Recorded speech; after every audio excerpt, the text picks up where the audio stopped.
We live in a society of great polarization, whether it's religious or political.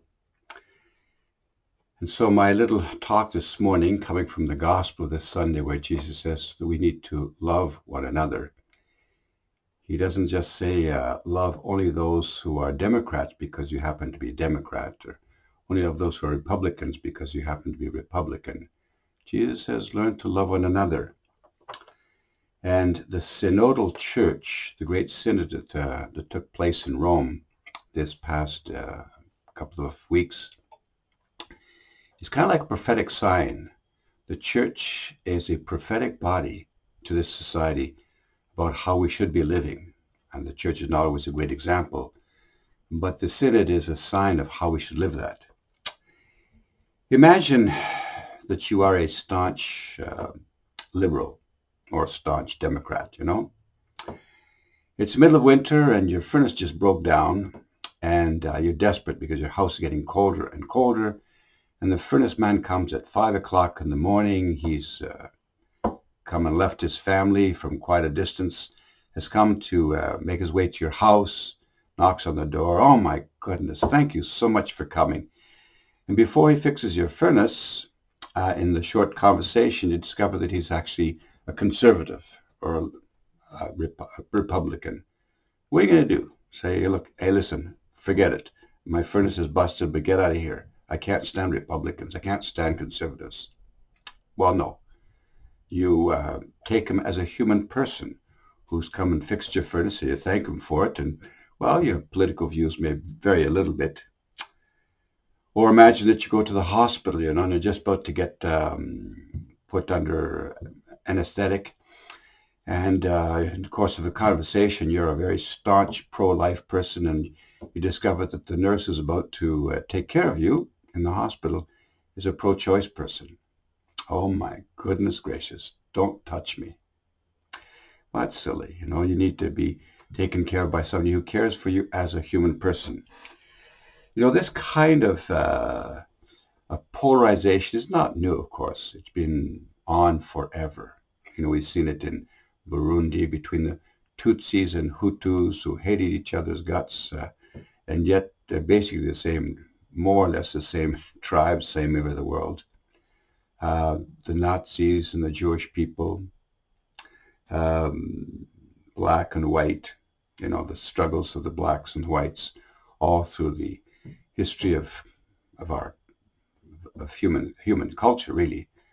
This constant polarization. The church has a prophetic role. I've just read a little bit of the synodal conclusions that will be coming out shortly. They're written only in Italian, so my Italian's not great. But number 47 is entitled, very strikingly, that the church is called to be a prophetic body in this world.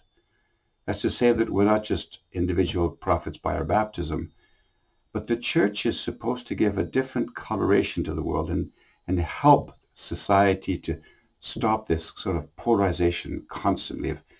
I've been watching NFL games. I like football at night, and sometimes I watch a few games, and I am just horrified by some of the political advertising coming from the United States, Republicans against Democrats.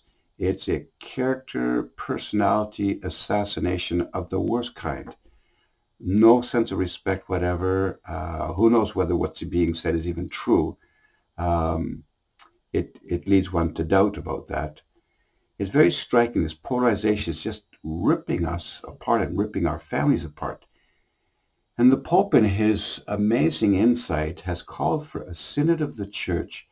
And synod means look together in the same direction with somebody with whom you are violently opposed in their views, and start looking together and start to see together, talk together, and hear what the other one is saying.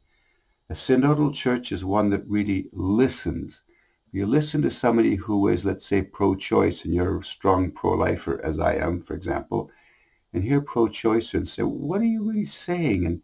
And how can we somehow begin to understand one another? Because polarization is the beginning of violence and war. and we're seeing signs of it everywhere. And so the church, in its call to a synodal church, is inviting Catholics, first of all, but the whole world, to be listening much more carefully. Even within the Catholic Church, there's polarization between those who say the Mass must be in Latin and church must be quiet, and others who say, well, no, we need to talk and be community and get to know each other, and we need to understand what's going on at Mass, otherwise people stop coming to church. See the polarization, or you have to dress a certain kind of way, or certain kinds of activities within the church are not acceptable, and others say they are.